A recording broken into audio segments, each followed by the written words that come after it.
everyone. Thank you so much for coming to Startup Grind College Station. We're very happy to have Mr. Ray Rothrock here today, class of 77. He's been one of the most successful alumni of A&M's history. He went out to Silicon Valley in the early 80s, worked for Venrock, and was a very successful venture capitalist over his decades-long career. And currently he is the CEO of RedSeal. And can we all have a round of applause welcoming him back? Oh, thank you. Thanks a lot. Thanks a lot, Grant. So, Ray, thank you so much again for coming back. It's great to have you back in Aggieland. Oh, good to be here. So, can you take us back to right after you finished up at A&M and you're thinking about where you're going from there? What's your future? What was exciting to you? Oh, nuclear power was very exciting to me. I went to graduate school. I packed my bag, 2 bags, moved to Boston to start graduate school at MIT, and I did that, and from there I went into the nuclear power industry where I worked at a power plant. I was a safety and operations guy and did a bunch of cool things.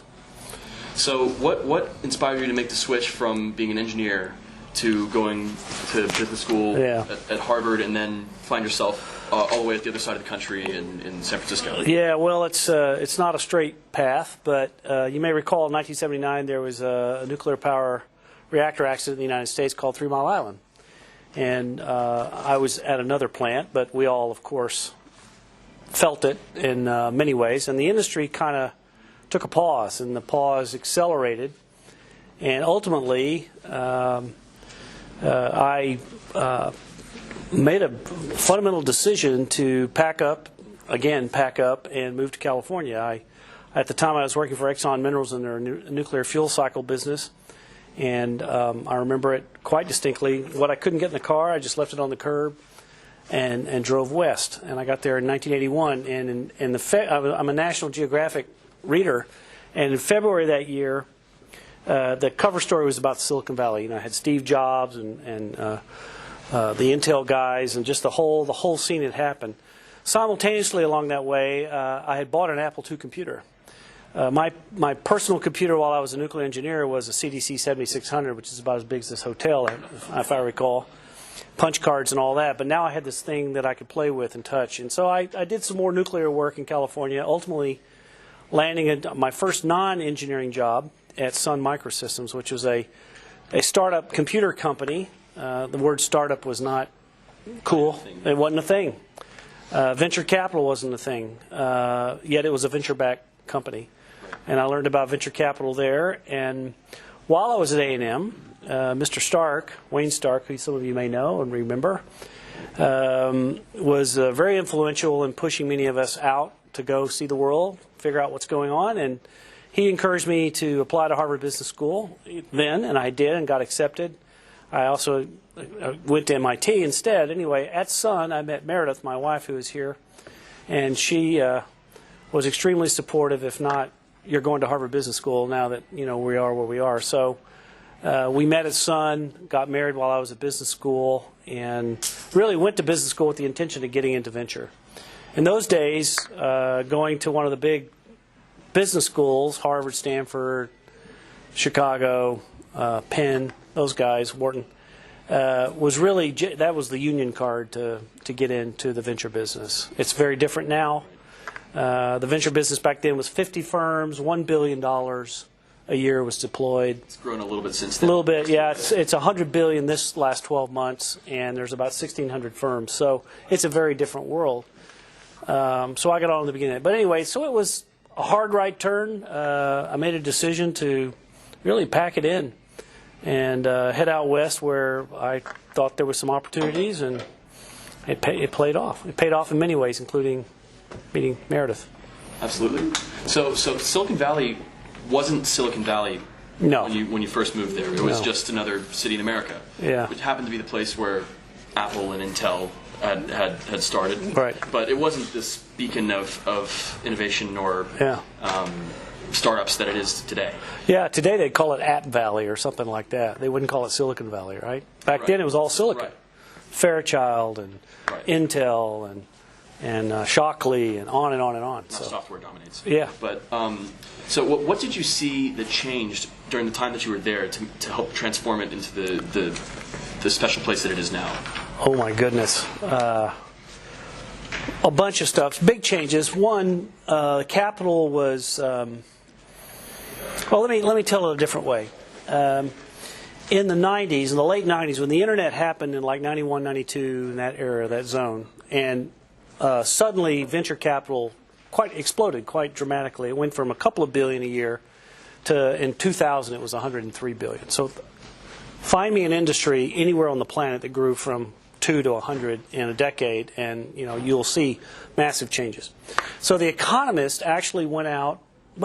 So at the time, because the Silicon Valley was being so successful, all these startups and and these days it was Yahoo, and I mean it was a different zone. But a lot of people around the world tried to copy Silicon Valley. There was Silicon Glade in Ireland. There was Silicon Prairie in Kansas City. They used to call it Silicon Valley of the South in Austin. Yeah, that sort of thing. So people were trying to mimic it, and it wasn't working. It wasn't working as well as everybody thought it should work. I mean, cities were, mayors were coming to Silicon Valley to try to recruit companies. Anyway, so The Economist, a good thing to read as often as you can, went out and said, we're going to figure out what makes the Silicon Valley tick. And this is fascinating. So, and this is the era of David Letterman in the top 10. So they did this global research and published a whole issue about the Silicon Valley and why the others aren't working. And they published the top 10 reasons why the Silicon Valley worked. You know what the number one reason was? Does anybody guess if you read the article, don't speak it, but do you have any guess why the Silicon Valley worked? Number one reason, by a lot. Forgiveness. In the Silicon Valley, it's okay to fail. If you try hard, work hard, and don't screw off. So the money would forgive the entrepreneur for a mistake, for a bad deal that didn't work out. So the entrepreneur would go off with another idea, and they get the next funding. They also discovered in this, that was the number one reason. The second reason was the university system.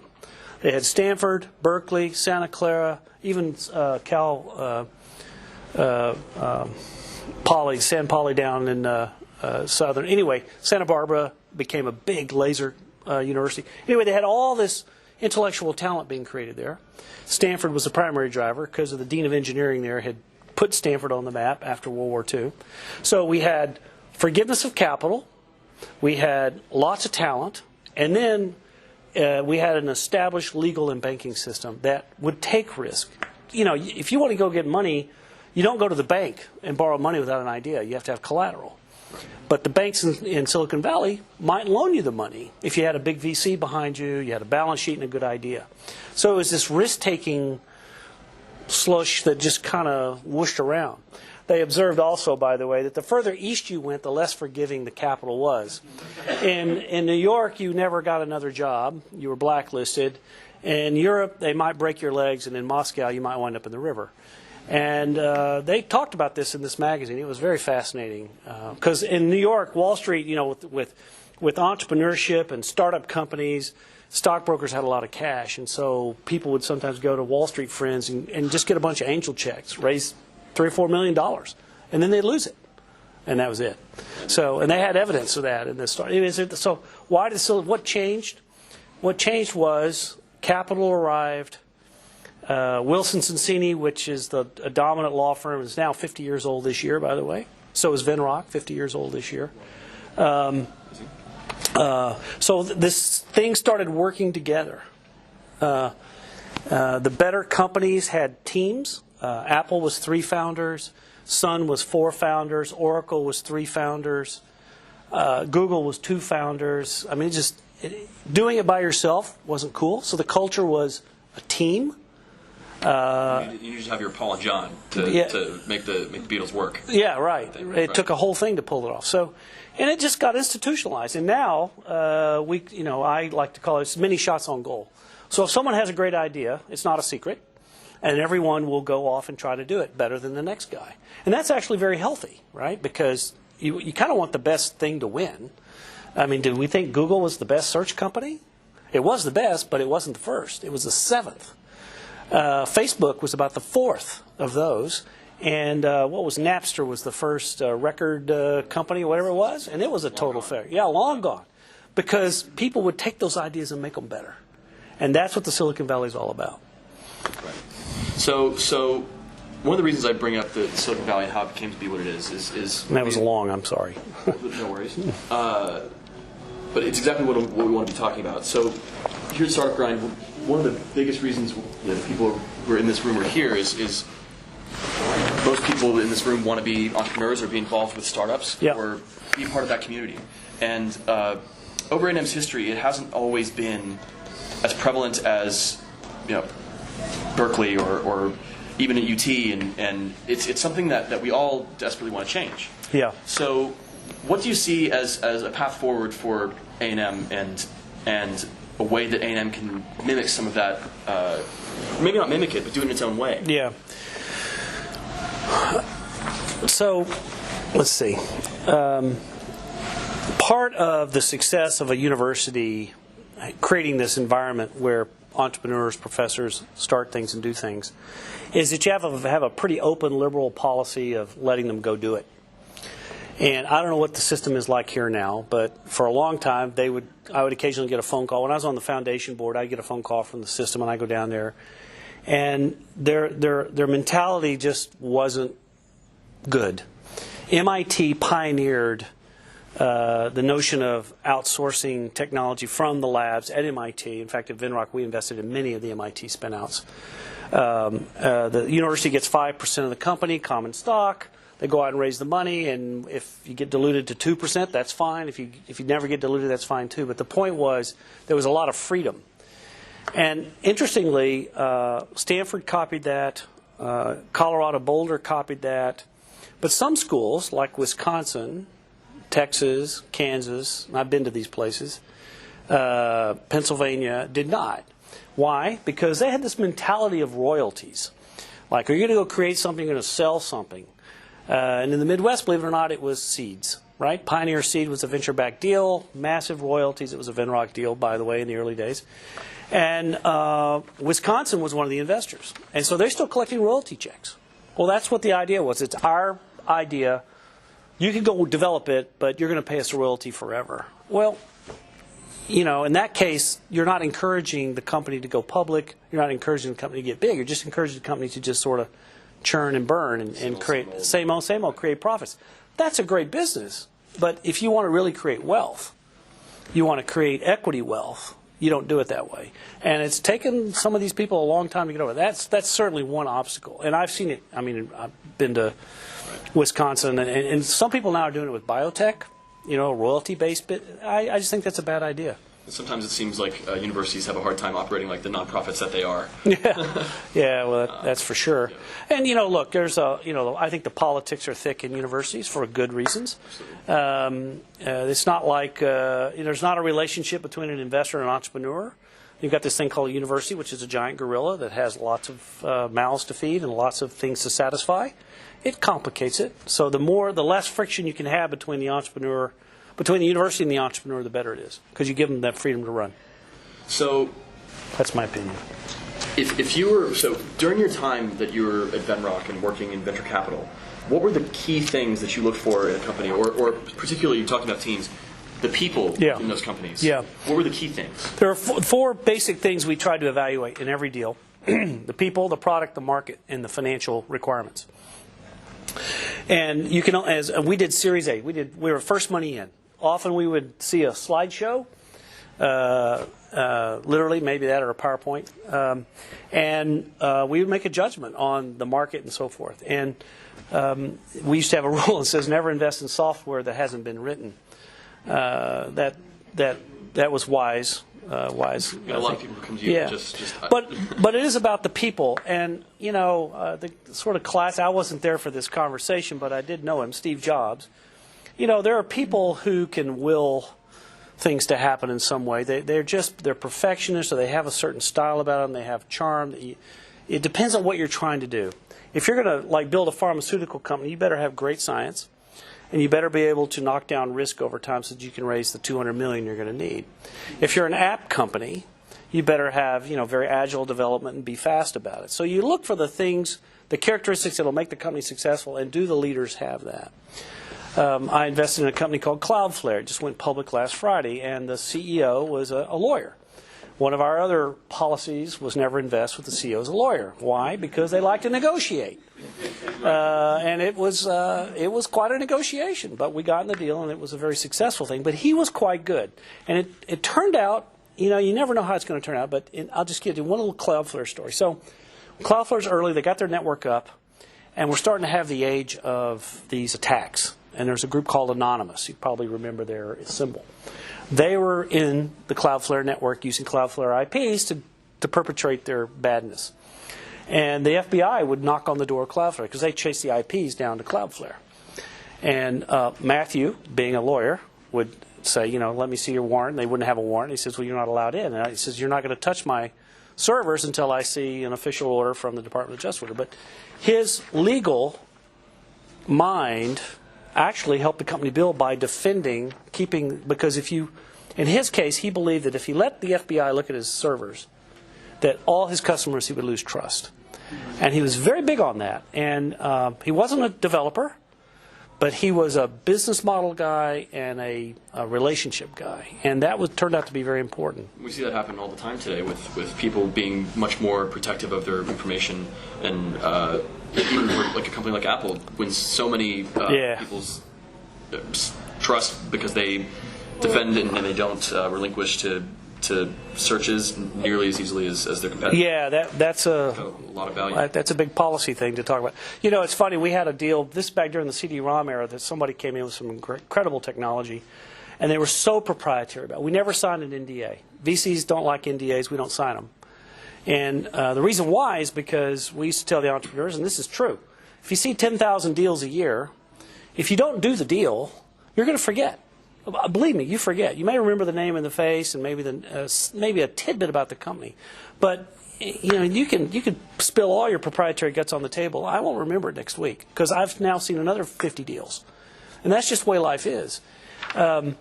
Anyway, so we had a group, and so finally they showed it to us, and they wanted to keep it a big secret. And one of my partners rightly said, so if this is this is going to change the world, you should be wanting to tell everybody about it.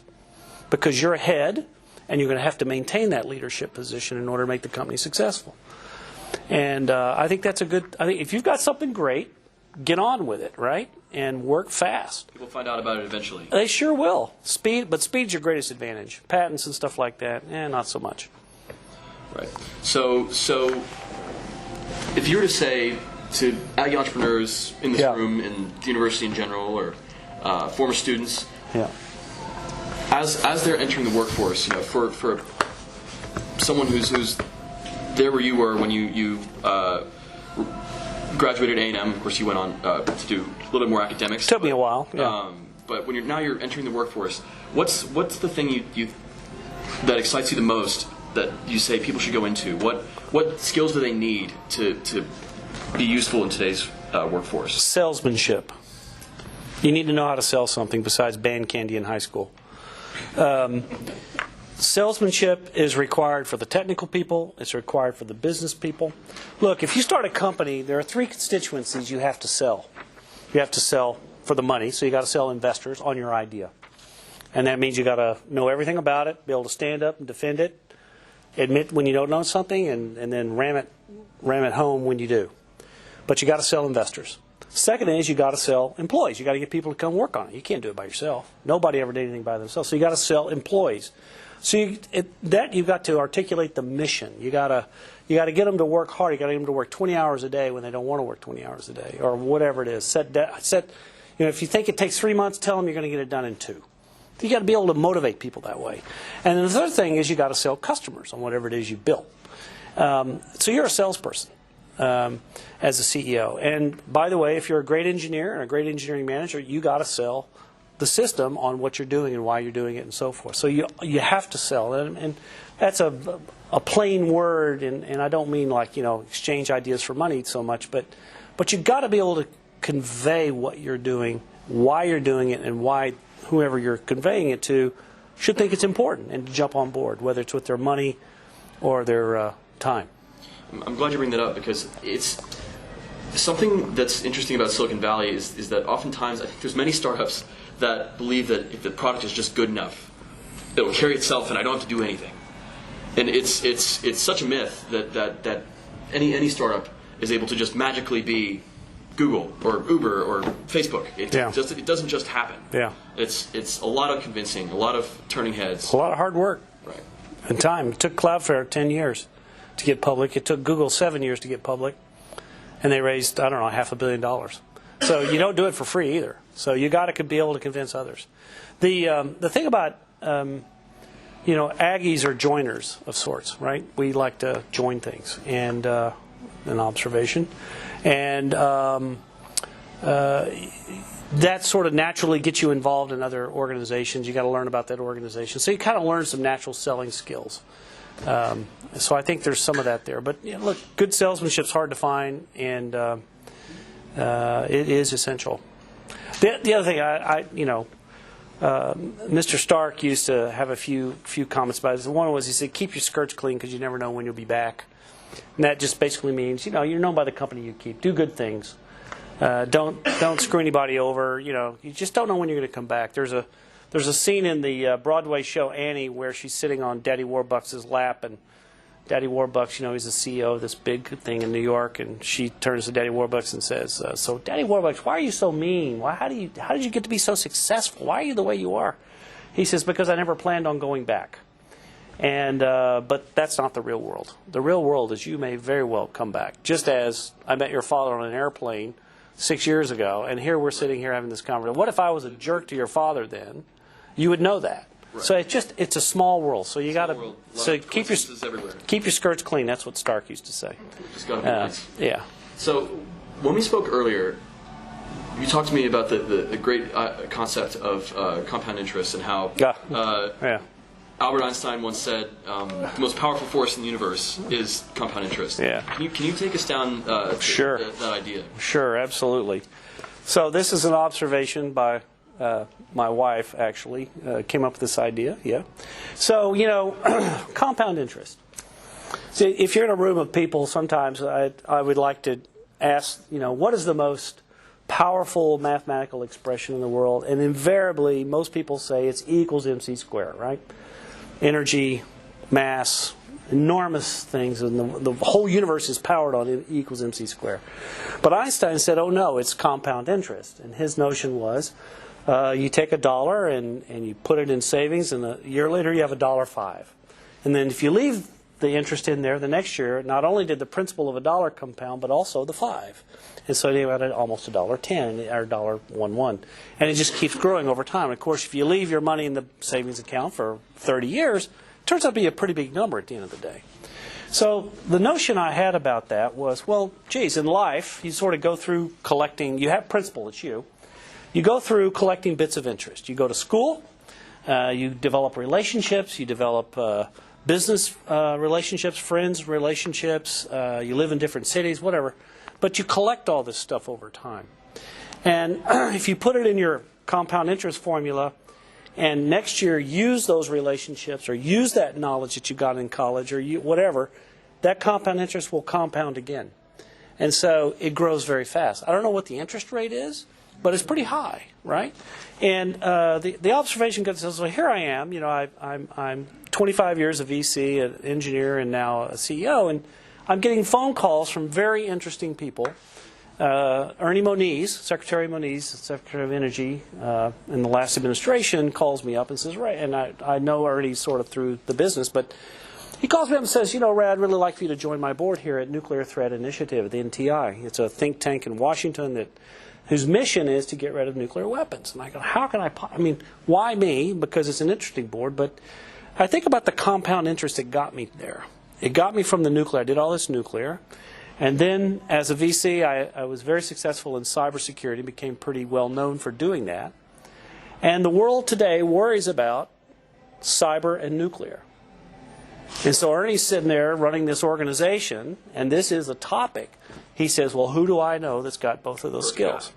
And that compound interest suddenly was worth a lot more than I had ever imagined. The other thing in my VC days, so we at Venrock did hard science. We did tough things. Sometimes we'd do science experiments. Classic example, we actually had a deal brought to us. Someone claimed that they could transmutate the radioactive half-life of material. Now, if that were true, Yes. it would change everything, right? All nuclear waste could go away. Everything would just go away, right? But these guys had an experiment, and they had data. And me being a data guy and stuff, I used to take the data at the plant. But anyway, so we went and investigated it instead of just throwing it out. We did tear it apart. We found the problem. It's a little bit like the cable was the wrong length or something. But it was interesting, and it was exciting because here someone had an idea, an important idea. How can I get rid of radioactive waste? And if it worked. So I've got another deal in Southern California called Tri-Alpha, which is a fusion project. Been in it for 14 years. It's working. We're not quite there yet, but everything we've tried to achieve, every science milestone we've achieved, we got there. It took me 6 months to convince my partners to do it, and I've had to help the company raise $600 million. And we've done that. But that's the beauty and the power of imagination in science, and that's the compound interest. I had the curiosity. I didn't dismiss crazy ideas out of hand. I actually went and investigated things, and I found problems in one and rejected it, and liked another and did it. And I hope we win, because if we do, Paul Allen, the late Paul Allen, made the comment. He's an investor, or his firm, his group's an investor. He said, if this works, the scientists will get the Nobel Prize for peace, and the investors for physics, and the investors will get the Nobel Prize for peace. Because if it works, there's no radioactivity, there's no radioactive waste, and it makes electricity. So that would be like a great win. So anyway, I sort of diverge here about, but it's about the compound interest, how you never know how you can play that into your game. But don't take your compound interest out and start over, right? Don't spend that nickel last year. Right, you said the transactional people. Right. Yeah, I put people in two categories. Thank you for saying that. Transactional-oriented people and long-time thinking people. And transaction people only care about what you can do for me now. That's the person who gets that nickel on their statement, goes down to the bank and takes it out. And then there's that person who thinks, well, I'm just going to leave that money and let it play for 10 years, 15 years, whatever it is. Two kinds of people. And unfortunately, I think the world is shifting more to the transaction-oriented, certainly in our government today. I think it's an extraordinarily transaction-heavy government. And it's not thinking about the long term, about things like climate change and all that. But in cybersecurity is like, we got to get on it. A huge one. But there's these people that just what can you do for me now? And there are people, what can you do for me 10 years from now?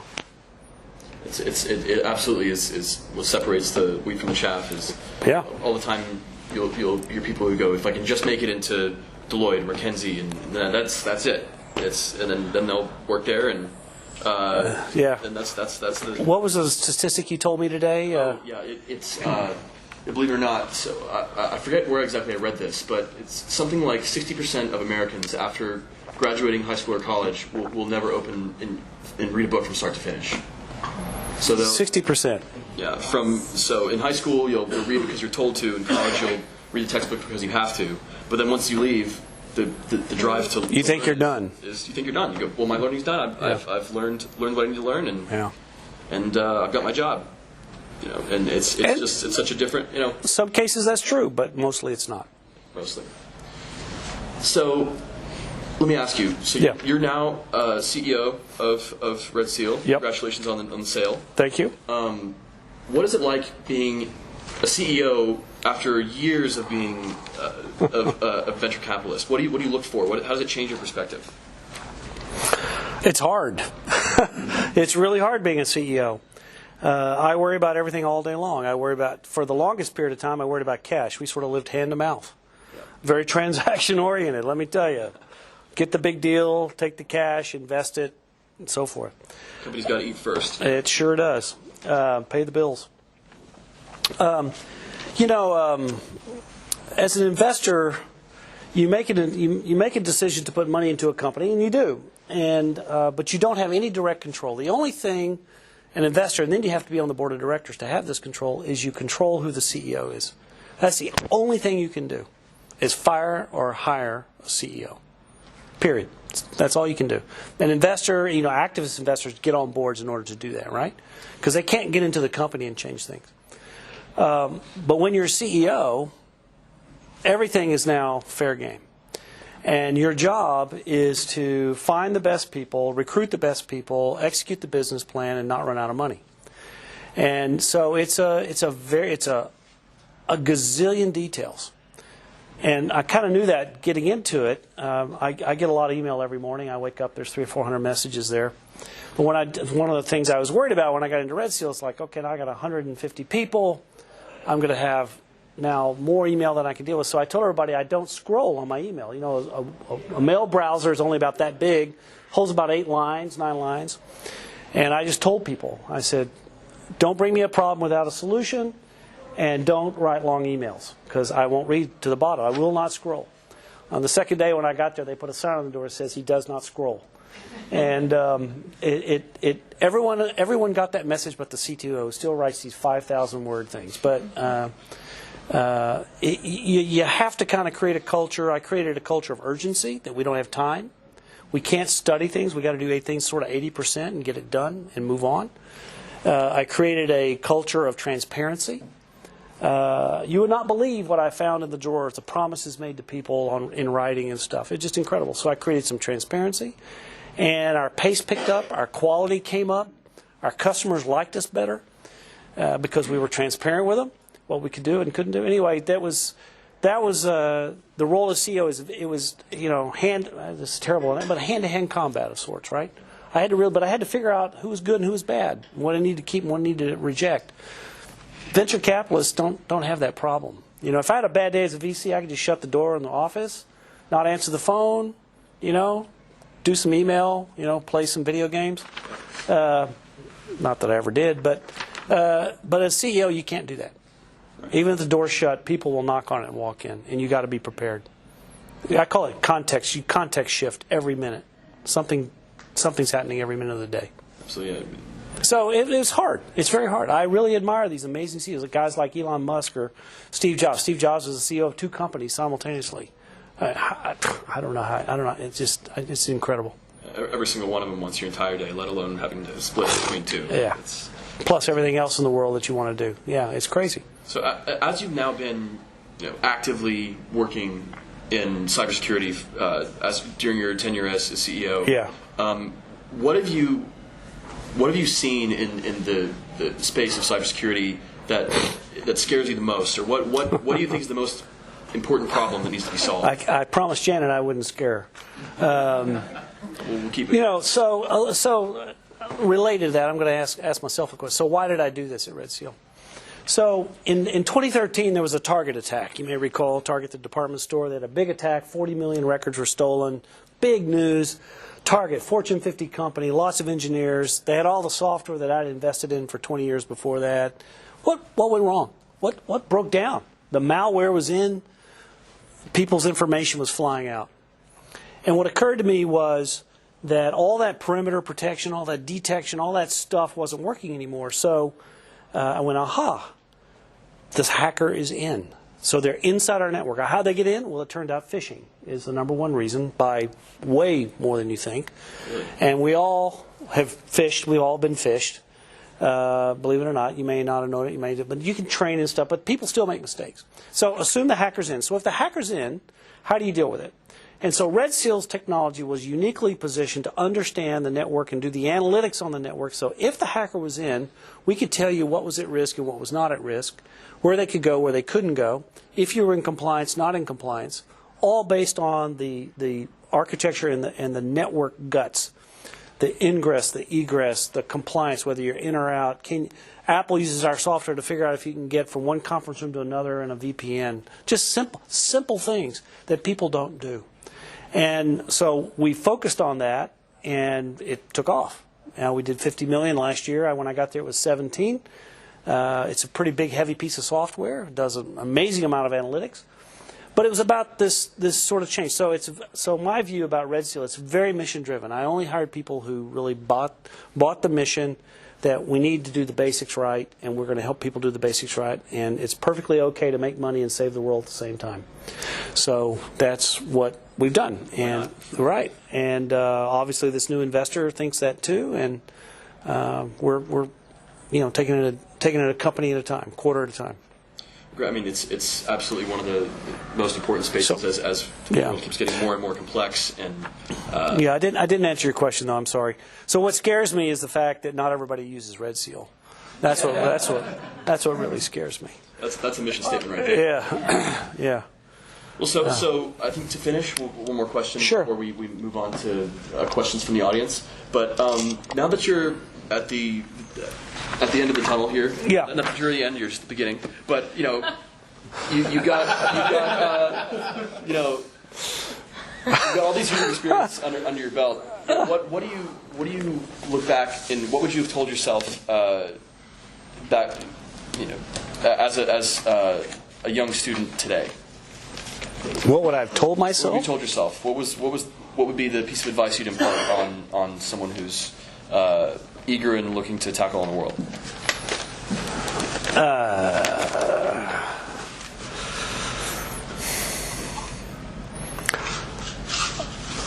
I think it isn't stated so obviously when I was a student, but it's pretty clear what it had. You have to keep learning.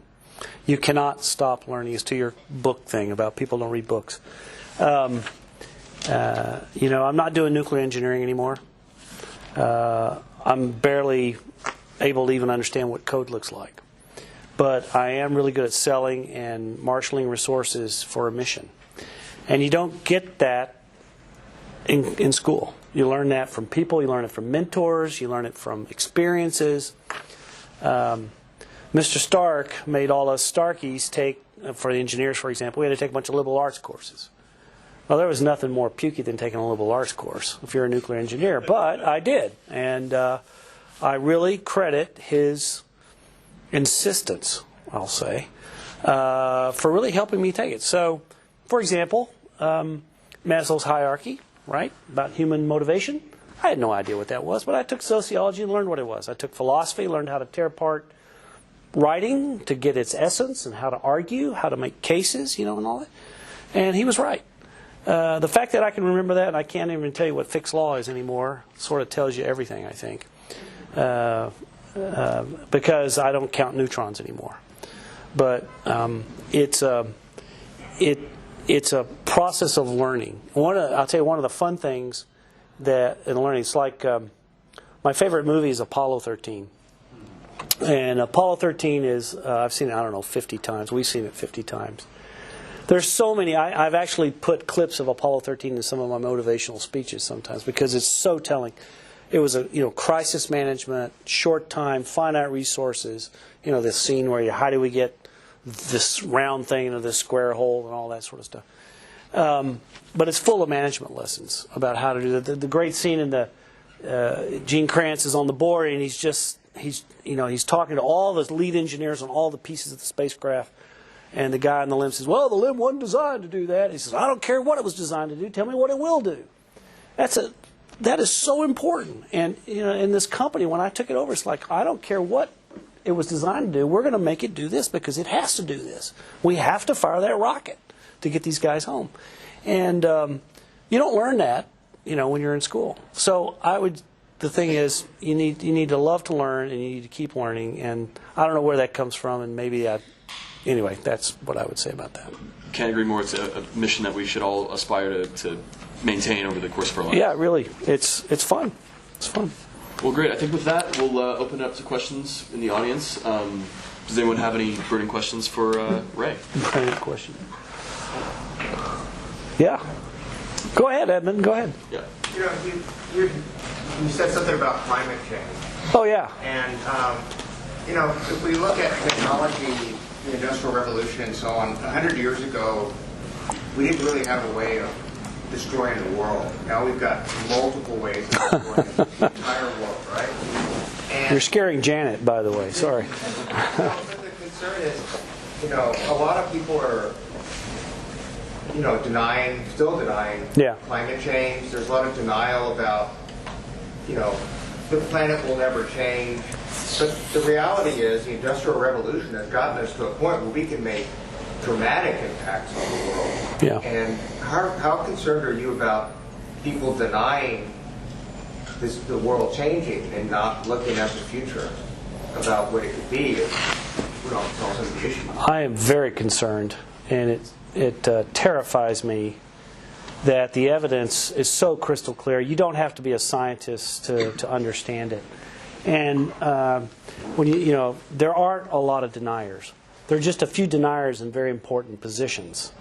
The deniers are actually 1 in 10,000 or 1 in 100,000 at this point. And it is very scary. And what's really sad about it, I think the damage is already done. The CO2 is already in the atmosphere. It takes about 300 years for it to dissipate and change and go away. So we have already put the poison out.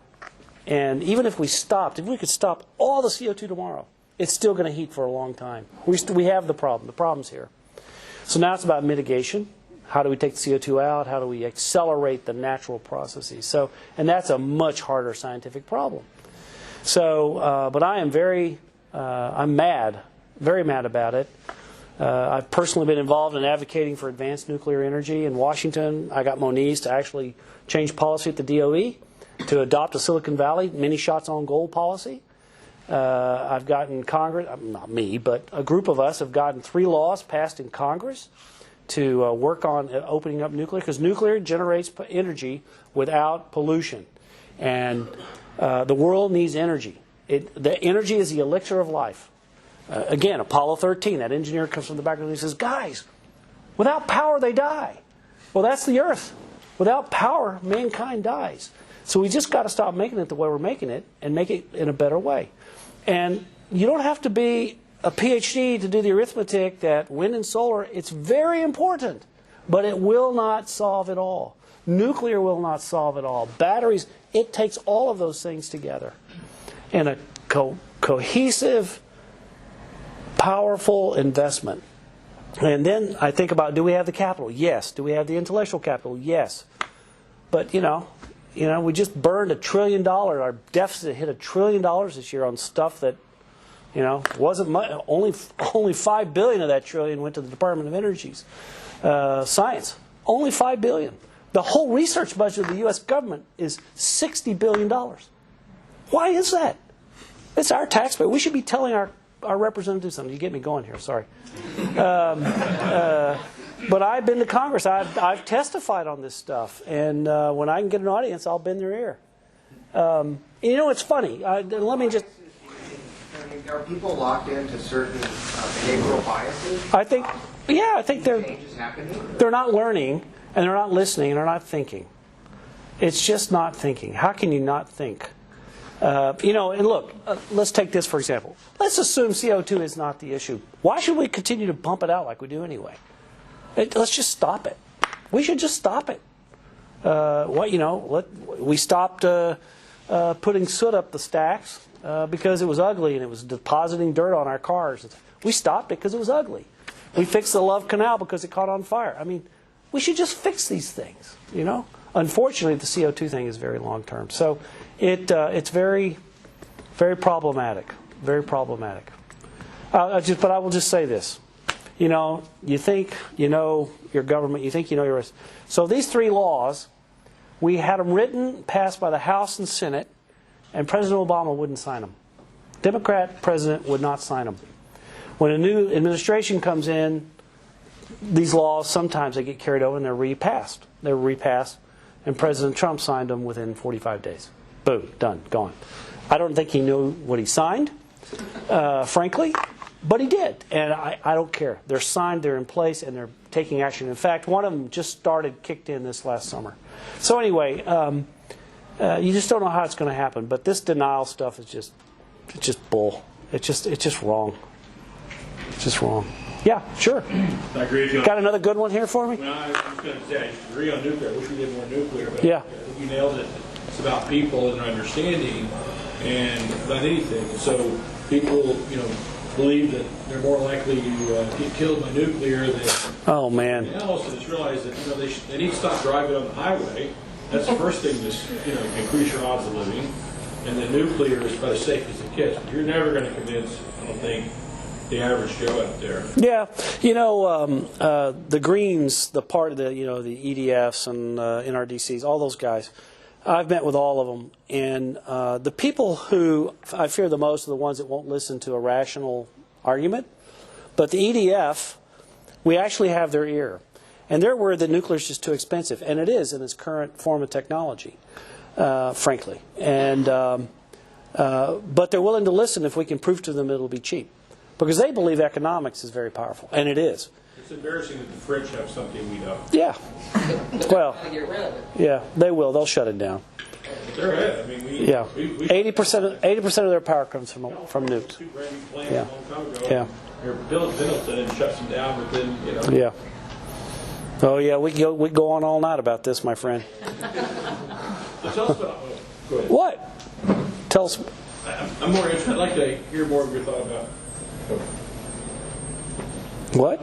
I'm getting gifts. So, I'd like to hear more about your thoughts about the breadth of people required to make things go. I couldn't agree more that every discipline is necessary in something, and that engineers aren't the end all.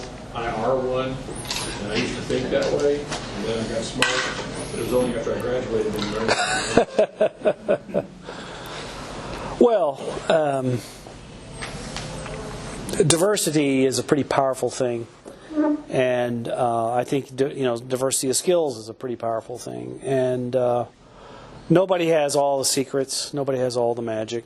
And there's at Harvard we do a bunch of cases in the second year in tech management about interdisciplinary solutions to very hard problems that have been worked on forever by specialists. And there's case after case of this. So there's evidence. You don't have to just believe it's true. It actually is true, and there's evidence to support that. So, and not everybody's cut out for it. Some engineers should be engineers forever. They're great. They're problem solving. They break it down, and so I'm not saying everybody should be the CEO. We can't afford that because it's not because they make too much money. We just need engineers, and we need scientists, and we need salespeople, and we need marketing people. We need people who can write. We need video people. We need all that. So it's a complicated mix in the world we live, and diversity matters. And so, I don't know how to really answer your question, except that I've lived it and seen it and studied it. How do we communicate that more, I guess, to the university? Like A&M, I'm very involved here in Parent Center stuff, and it's hard to get some colleges within the university to break down silos and work together. Yeah. And understand that. Some are better than others. I think that's a characteristic of all schools. I don't think you can do much about that. Graduate school is where it all broke down for me, meaning a lot of cross. When I went to business school, believe you me, business school was way easier than nuclear engineering, way easier.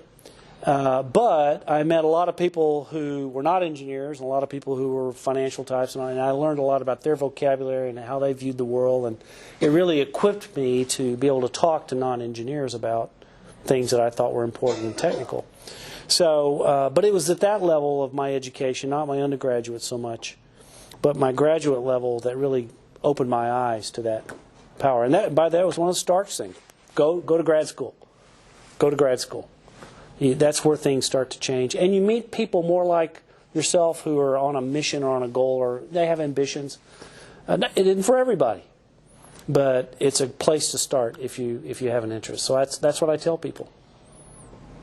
And if you go, finish. Yeah, sure. Having seen inside Washington, what do you think our trajectory looks like right now for nuclear? Like how are things looking?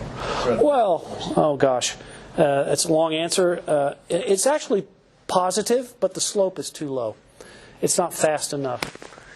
We've gotten the labs open. We've gotten a bunch of good things going on. Many shots on goal. Blah blah blah. The regulatory system is about to change. It's a prescriptive regulatory versus a risk-based regulatory, and we think we're going to get that done here. Congress is going to agree to this in the next year or two. Yeah, that is transformative.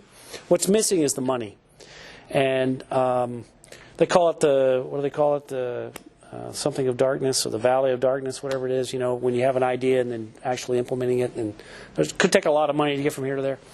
So we'll have to work that out as it comes. When I started down this effort in 2013 of advocating in Washington after we made the movie Pandora's Promise, there were only 30 startups in the U.S. that had nuclear in their name or their business. Today there are over 70. 70. Think about that, 70 startups. So, and a lot of money, about $3 billion total capital has been raised. So there's hope, but it's going to take time. Nothing, look, it takes a long time to build any of these things. It'll be, what is this, 2019? It'll be 2030 for a half a dozen of these things to get built, first of a kinds, and then another 10 years for deployment to occur. So we're talking 2040 before nuclear really sort of has a chance to come back and have an impact. That's my guess. Yeah, this fellow behind, sorry. Yeah. Yeah, you had a question? Yeah. First of all, thanks for pumping The Economist. I used to be their head of research. Really? Yeah. And did you write that story? I didn't. Oh, okay. But we did a lot like that.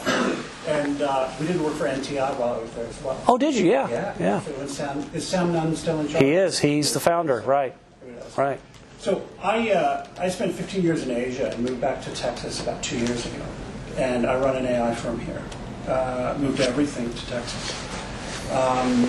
And I'm curious about your view on Texas, because what I find is Texas is really a triangle more than a single city. It's Houston, Dallas, and Austin kind of working together. I don't think you can have a startup in any single one of those cities because they just don't have the resources.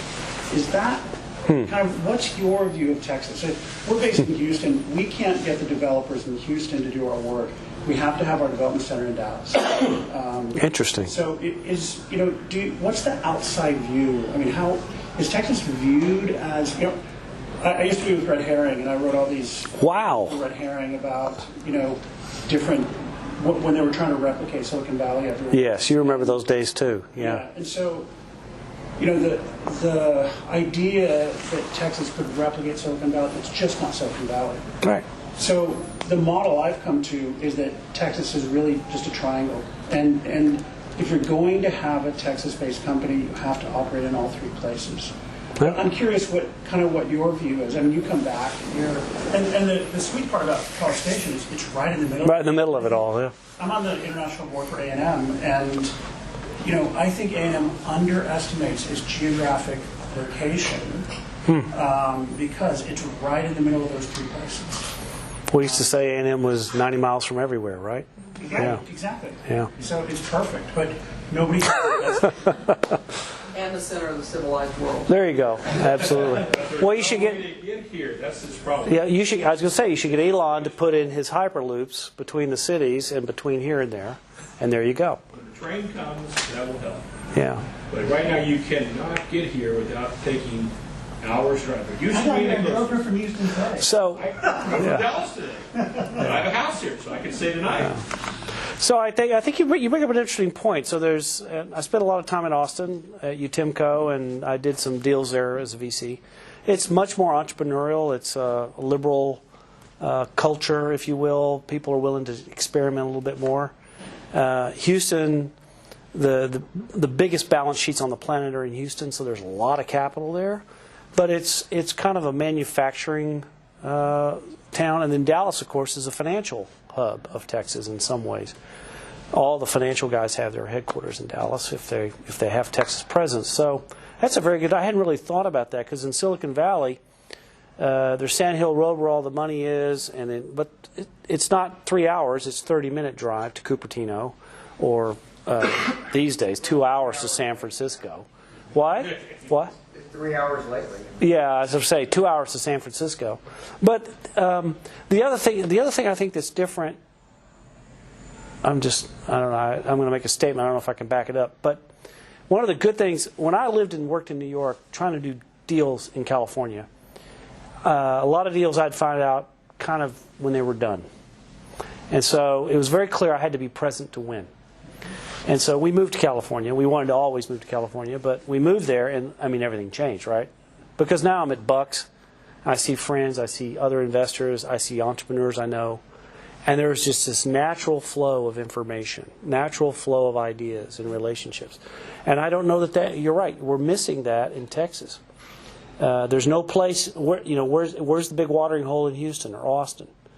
I'm just Factory is one of the only Yeah. places that does it, and people like work at a capital factory company, and they're good.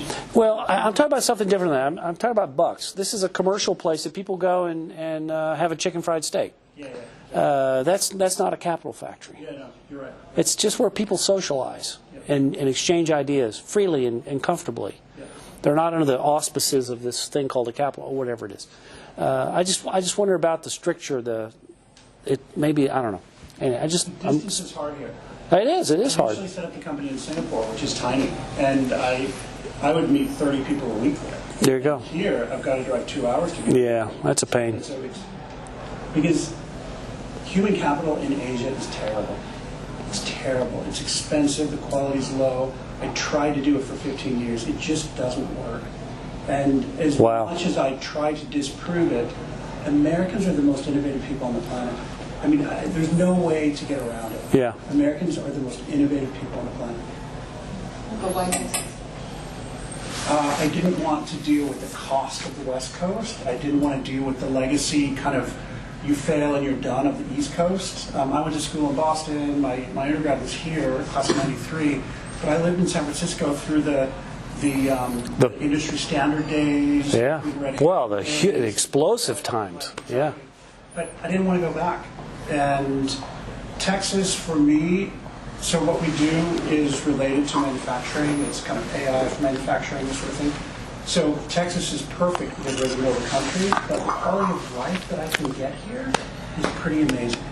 Being I bootstrap the company, being in early stages right now, I can have a pretty decent quality of life and hire people. My COO ran a $3 billion company before joining me. He rolls up his sleeves and changes the printer paper. I mean, I can't find that anywhere else. Texans are pretty... I changed the printer paper. I can't find that anywhere else. And Texans are very hard working. Yeah. It's great. This lady here had a... Oh, yes. So I'm curious about I'm going to try to answer this or ask this clearly, but you were talking about building up your sort of savings of experience. And it seems like I'm hearing you guys discuss these really big worldwide issues. And then it was interesting to hear you talk about your experience as a CEO kind of being bogged down in this one company. It's a good term, bogged. It's a good term. Bogged down, right? So, and then, I was hearing that, you're looking at these boards, joining these boards, and this is kind of getting back to the worldwide sort of big picture scope as opposed to the being bogged down. And you spoke about how being a CEO is really hard. So I was curious, two things. What does being a CEO add to your savings as an experience? And then would you ever do it again? Probably would not do it again. Unless I really started it from scratch. And that's probably not going to happen. There you have it. There you have it.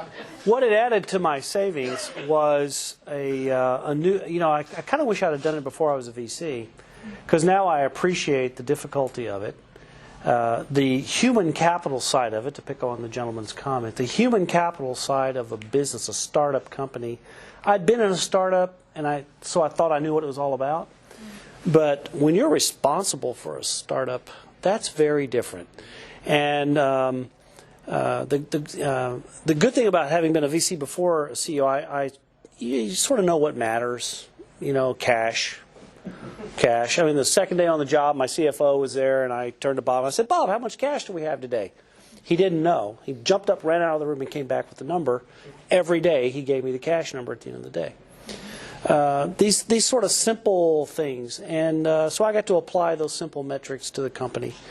I am a very hands-off manager. I cannot write code. I cannot pick a developer from a marketing person, but I can hire a leader, because that's what I used to back, were leaders, to run their piece of the business. I'm not perfect. When you recruit, 2 out of 3 fail. That's just life. So, but I learned a lot about the human capital side of a startup and what the stresses are. And, I used to say, you don't push people, you lean on people. Sometimes you have to push people. Janet, you're laughing. You like that? We got here and then there. Go. Yes, sir. What's up? So I feel like now technology's kind of permeated all corners of society. Everything. Yes. So how can people in the humanities and liberal arts, kind of alluding to kind of what you're talking about with Mr. Starr, how can they get more involved in tech and tech industry? Well, there's a lot more to tech than just writing code, right? There's ideas, there's colors, there's writing, there's all kinds of things. There's a lot of process involved. Processes, apps are full of process. I mean, how many, a perfect app, there's no such thing, right? Because it breaks. You can go down 2 different paths on an app and get a different answer. Why is that? But someone who isn't hampered by the technical side of it can see that differently and really come up with. Steve Jobs was not a technologist. He was an industrial designer. He demanded perfection. You maybe remember when the first iPhone came out, right? And you had to go online, and you went online and pulled it up and click, and 2 minutes later it was turned on and operating. I actually met the engineers that worked on that, and Steve was relentless. He would not tolerate any faults at all, and it had to happen. This step had to happen, and I'm just making these up, 6 seconds, and the next piece had to happen in 2 seconds. And so Apple had to go convince AT&T that they had to be able to provision. But he was just that. But he wasn't. I mean, he was a calligrapher. That was his thing. And we went to Oregon State, I think it was, and help me here. Remember that anyway. But he was a designer. He could see how people would use things. That's not technical. There was a question in the back. So, Ray, thanks for coming. Sure. I am huge into podcasts right now, so I'm currently listening to Reid Hoffman's Masters of Scale, and he constantly says raise twice as much money as you need, or raise more money than you need. But then there's the other philosophy of bootstrap as long as you can. I was kind of interested in your perspective. Yeah, that's a great thing. I'll tell you, here's a true story. So and it goes right to this point. So most venture firms on Mondays have their partners meeting, and it consists of what's doing well so you can brag, and then what's not doing so well so you can beg for more money. And so for week after week, and I'm a young associate, everybody there has been at the firm 20 plus years, and I'd hear the senior partner, Peter, would say every week when someone came in with a problem child, they'd say, well, here we go. They always need more money, and it always takes longer. And I heard this for week after week after week. Now, I'm a quantitative kind of guy. So one day, Peter said that, and I said, Mr. Crisp, how much longer? How much more money? And the second senior partner, Ted, turned to me and said, Ray, that is a great question. Why don't you go figure that out? Well, the good news was Venrock had a bunch of paper files, but the fool that I was, I actually went and figured it out. And I spent weeks going through old business plans and S1s and all. I built the spreadsheets and did all the averaging. And it turned out in the software world in those days, it took about 1.5 times as much capital as the entrepreneur thought. So, and I brought this analysis to the partners, and everyone was like amazed, because we actually had a reserve. Every investment, if we put in $5 million, we would save, guess what? 7.5. And for a healthcare deal, it was 2x. And so it's very true. I think you should try to bootstrap as much as you can, but you shouldn't starve either. And the starving takes a certain personality type that is not abundant. When companies like Google have cafeterias and doctors and dry cleaners and stuff like that. I've got a private company, just approved it yesterday on a phone call. Are you a good engineer? Anybody here a really good leader of engineers? I'm the head of the comp committee, and it did not clear it hit the CEO's approval level. We're paying a new lead engineer, VP of engineering of a company of about 320 people, $700,000. Because he's good. And because we don't have all that other stuff. And we took him from a public company. All this sort of stuff. So, can you bootstrap with that kind of pressure? No, you cannot. You have to raise money. And so it really, there's no set answer. But obviously you don't want to over-raise, because I guarantee you if you raise 10 and you think it's going to last a year, it will last a year. If you raise 5 for the same purpose to last a year, you will spend 5. Humans are funny that way. It's sad, but it's true. I don't know what's your time frame here. We're done. We're going to hang around a little while, maybe, and go to the bar and have a drink or two. I think right before we end here, Ray actually has a hidden talent that y'all may or may not know about. He has many hidden talents. Many hidden talents. Thanks, Janet. He is in a band in Silicon Valley. Remind me of the name. It's Up and to the right. To the right. That's how I remember it. It's a great inside joke there. Yeah. It's not political. No, it's on the stock graph. Yeah. Exactly. Right. That way for you guys. In fact, just this morning on CNBC, they said, "Hey, see, it looks like it's up and to the right." It's a Wall Street term. Right. That's great. Well, we actually happen to have some instruments here. No, really? Who ever knew what that might be for? Right. But here, I'm going to go ahead and go grab Okay, those. great. Yeah, Right good, back. good. Yeah, so the story of Up and to the Right is my son is a musical theater actor, professional in New York, and over college he learned to play the guitar, and I decided one of the things I learned from a mentor of mine is when you have children, do what they do more than trying to force them to do what you want to do, and you'll spend more time with them. So my son started playing a musical instrument. I'm a musician, but I had to learn something, so I learned to play the guitar, and one day my son and myself and the teacher were playing. 3 guitars is a little bit much. And long story short, I was humming the bass line, and so my guitar teacher said, "Ray, you should try the bass." And so I got a bass and started playing it, and now we have a band. And our drummer is an Aggie, class of '82, Brazos Donahoe. He's come to our events to Startup Aggie Land. He plays the drums. He used to play out here at the Lakeview Club. I guess it's called something else now, right? Anyway, so is this on? It is. Ooh, it's loud. You ready? You got volume on the side. There. Is this it? No, that. Awesome. Yeah, I think Okay, there we go. That's good. Acoustic here. Yeah. All right, Okay, ready? Good. Ready? You want to start it off? 1, 2, 3.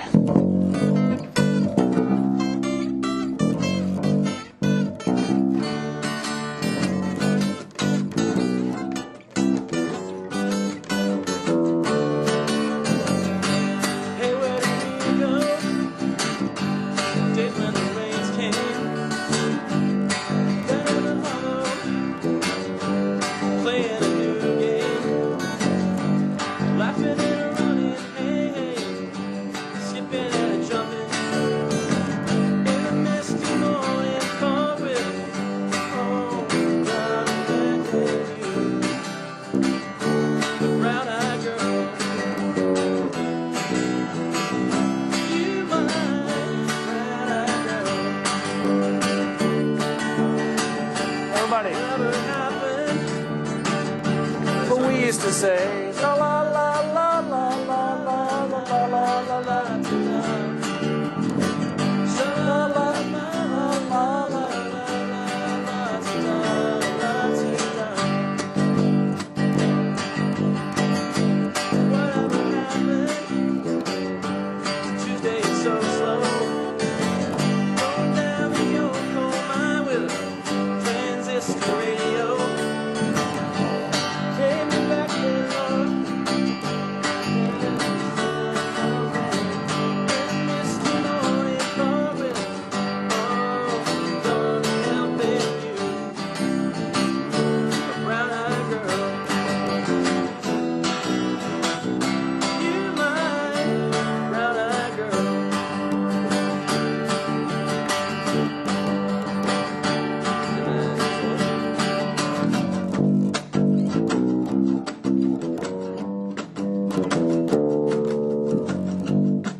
Yeah, all done. How about that? Liberal arts, right there. Exactly. Thank you very much. Thank you so much. All right, let's get some refreshments. Right. Thank you. That was fun. That was a good idea. Thank you so much. Grant, you're a stud. Thank you so much for coming out. It was great to have you.